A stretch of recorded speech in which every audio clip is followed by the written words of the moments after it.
Hola, amigos, друзья! Всем привет! Приветствую на своем канале. И сегодня я встретилась с Константином. Всем привет!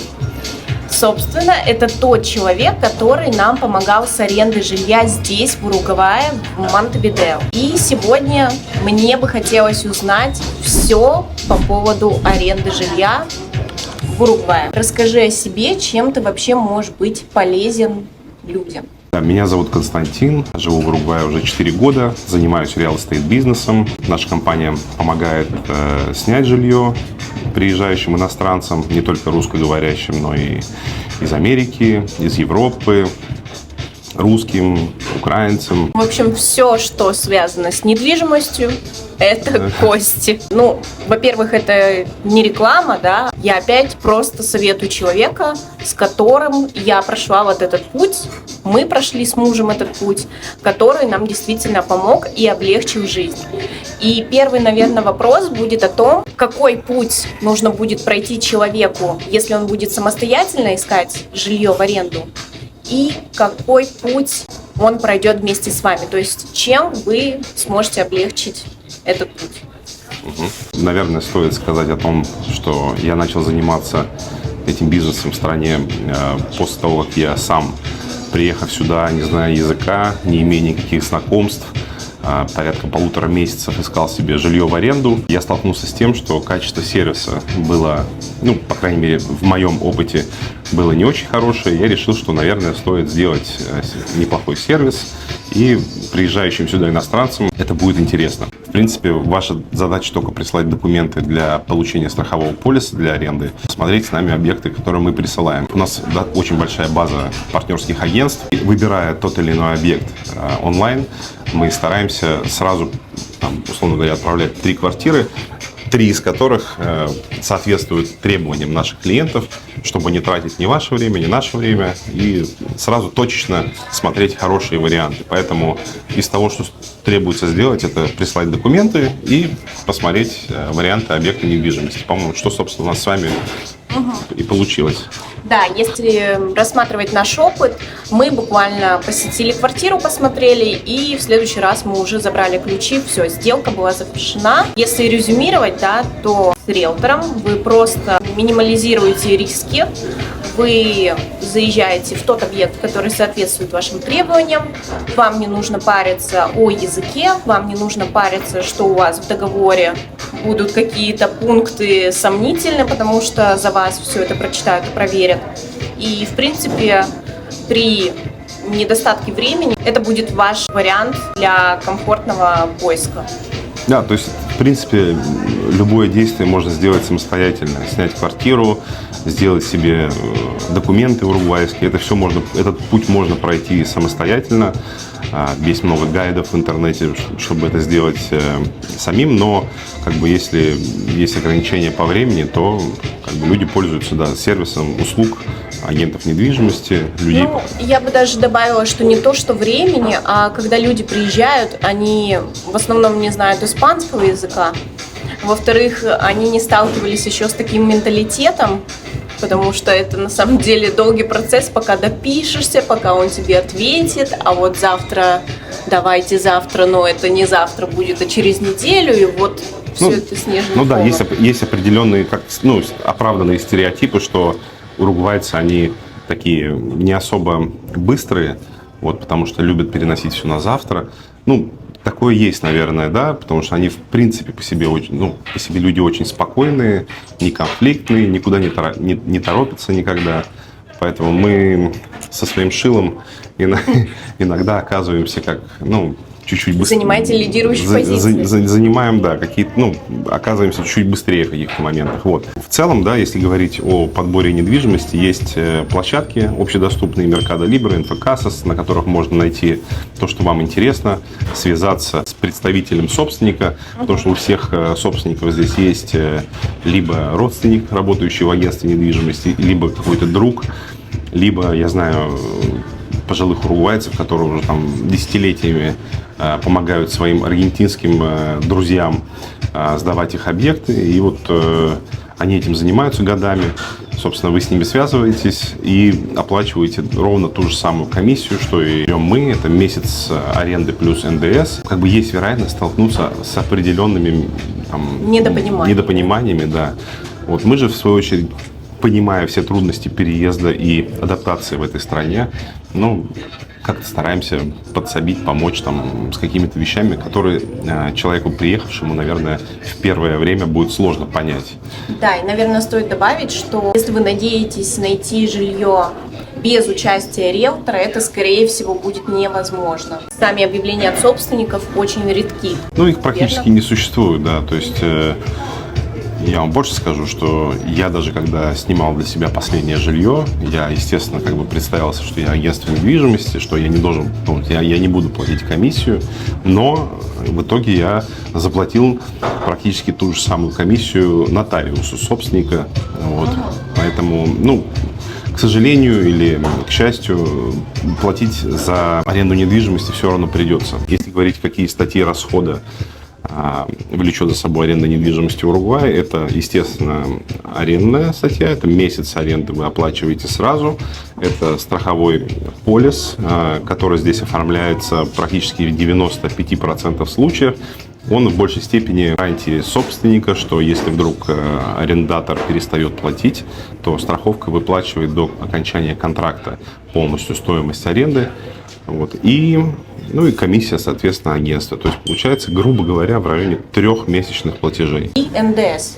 И НДС. Без НДС никак. Ну, без НДС, если ваш агент работает легально, то без НДС никак. Вот, это тоже такой моментик интересный. Ты уточнил нам про страховку, но есть варианты жилья и с депозитом, верно? Или с депозитом это такие редкие случаи? Редко, когда сдают квартиры с депозитом, только когда есть хорошие отношения у вашего риэлтора с собственником квартиры и, условно говоря, пообщавшись с потенциальным арендатором, мы понимаем, что у людей есть финансы, но нету, например, какого-то постоянного контракта рабочего, мы можем договориться с собственником о том, чтобы квартиру сдали с каким-то минимальным депозитом. Минимальный депозит здесь от 3 до 6 месяцев. Ну, всегда стараемся выходить на 3 месяца, 4 месяца. Иммигранты, приезжающие из Европы, из России, очень переживают на тему, что депозит не вернется. Вот. Но у меня, честно говоря, таких примеров, наверное, из всего опыта был, наверное, только один раз, когда клиенты съехали раньше времени, там, за полгода до окончания контракта, вот, и им не вернули депозит, но, откровенно говоря, там был такой какой-то, ну, странный очень собственник. Вот. В основном всегда, если квартира сдается с депозитом, то приходит собственник, смотрит на состояние квартиры. Если в квартире есть какие-то проблемы, например, там испортили стены или испортили мебель, то мы все это считаем по рыночной стоимости, вызываем какого-то мастера. Мастера у нас уже есть, ребята, с кем мы работаем, они приходят, считают какую-то минимальную там смету, и из этого депозита просто, ну, вычитается стоимость ремонта. А вообще, чтобы депозит возвращался, нужно просто перед отъездом, ну, подшаманить, подремонтировать свою квартиру. Ну, как, в принципе, везде. В Европе такие же условия. Ну, проблем, в принципе, не должно быть. Вот насчет страховки. На какой основе ты делаешь страховку? За счет твоего рабочего контракта? Ну, да, местные страховые компании в основном запрашивают рабочий контракт. Есть определенные там требования по сроку давности твоего рабочего контракта, чтобы он был не меньше года, показать выписку со счета, чтобы она была не менее полугода, вот, где отображаются твои доходы. Ну, в принципе, и все. Этого достаточно, чтобы сделать страховку. Я даже больше скажу, у меня были такие случаи, когда ребята работали и были связаны с криптобизнесом, и они не могли предоставить банковскую выписку. Мы представляли скрины из кошельков, что вот дата, сумма поступила, и для страховой этого было достаточно. Также хотелось обсудить. Правильно я понимаю, что долгосрочные контракты – это всегда выгоднее, но если ты съедешь раньше в годового контракта, то ты теряешь там депозит, и страховка должна тебя покрывать. Здесь такие правила, что если вдруг по каким-то причинам вам нужно раньше съехать, выехать из квартиры раньше окончания своего контракта, то желательно найти кого-то, кто заселится вместо вас в вашу квартиру. Если вы съезжаете и у вас нет времени искать кого-то, то страховая начинает выплачивать арендатору компенсацию на то время, пока не найдется новый арендатор квартиры. Вот, но И страховая потом с вас взимает. страховая потом с предыдущего арендатора взимает эту сумму. Вообще примерные сроки вот поиска аренды. Вот люди прилетают сюда. Насколько примерно времени им рассчитывать, что они От недели заселятся? до 2, но нам обычно требуется от недели, чтобы посмотреть порядка 5-8 вариантов. И обычно этого абсолютно достаточно, чтобы определиться. Да. Поэтому я всегда советую, снимите на неделю, на 10 дней Airbnb, чтобы не переплачивать за месяц Airbnb, потому что это все равно дороже. Либо люди заселяются в наши объекты, которые сдаются под Airbnb, потому что у нас уже есть пул квартир, которыми мы управляем. Мы здесь тоже занимаемся управлением недвижимости, Airbnb сдачей, сервисным обслуживанием квартир наших клиентов. Потому что сейчас люди потихоньку начинают приезжать, некоторые не хотят здесь оставаться, они покупают квартиры, уезжают, оставляют доверенность, и мы занимаемся сдачей этих квартир. Поэтому зачастую мы иногда сдаем на краткосрочную аренду, потому что это выгоднее для клиентов. Да, конечно. Но в любом случае всегда предпочитаем сдавать на долгосрок. Хотелось также обсудить, что помимо арендной платы, естественно, у нас будут коммунальные платежи. И, наверное, стоит уточнить, что электричество нужно будет записывать на свое имя. При заселении в квартиру это обязательное условие, прописанное в контракте. Необходимо перевести на себя сервисные услуги местного энергосбыта, УТЕ, сделать на себя контракт на электричество, также переоформить на себя контракт на интернет. Если в доме есть газ, то переоформить на себя контракт на газ. В принципе, и все. В целом, эти контракты вам пригодятся для открытия счета, для подачи документов на ПМЖ. То есть это, в принципе, вещи, которые вам потом пригодятся. И также хотелось добавить, что лично мы с этим не волновались. Мы вместе все сходили, все переоформили, я даже ни с кем не разговаривала, за меня все поговорили, все сделали, и это на самом деле еще один плюс, что потом по всем этим инстанциям вы тоже помогаете все переоформить, без знания испанского. Да, это все входит, это все входит в стоимость наших услуг, в эту комиссию, что, в принципе, местные риэлторы, насколько я знаю, этим не особо помогают заниматься. Они могут помочь просто через телефон, по телефону созвониться. С ними, чтобы поговорить, тоже испанский нужен. Короче говоря, да. Дальше, при проживании вы оплачиваете всегда отдельно гастос коммунус, это, назовем это коммунальными услугами, в нее входит вода, обслуживание дома, обслуживание общих зон, в зависимости от площади квартиры, от $100 и до 1500, да. Помимо всего прочего, последний платеж сюда, о котором стоит сказать, чтобы уже зафиксировать и не было ни у кого удивлений, приходят платежки на Tributos de Vesiclarius. Это местный такой налог на уборку мусора на улице, на очистку улицы. Это достаточно небольшая сумма, порядка $40 один раз в 2 месяца. Если хочешь, можем поехать посмотреть пару вариантов квартир. Подписчикам, может быть, будет интересно посмотреть, какие квартиры здесь есть в аренду. Помимо прекрасной квартиры, которую сняли вы, какие еще есть варианты, за какие цены, в каких районах? Хотелось именно рассмотреть какой-то за низкий бюджет, аренду, средний бюджет, чтобы люди понимали, что можно арендовать за меньшие деньги и за больше. Я думаю, это отличная идея. Да, давайте попробуем.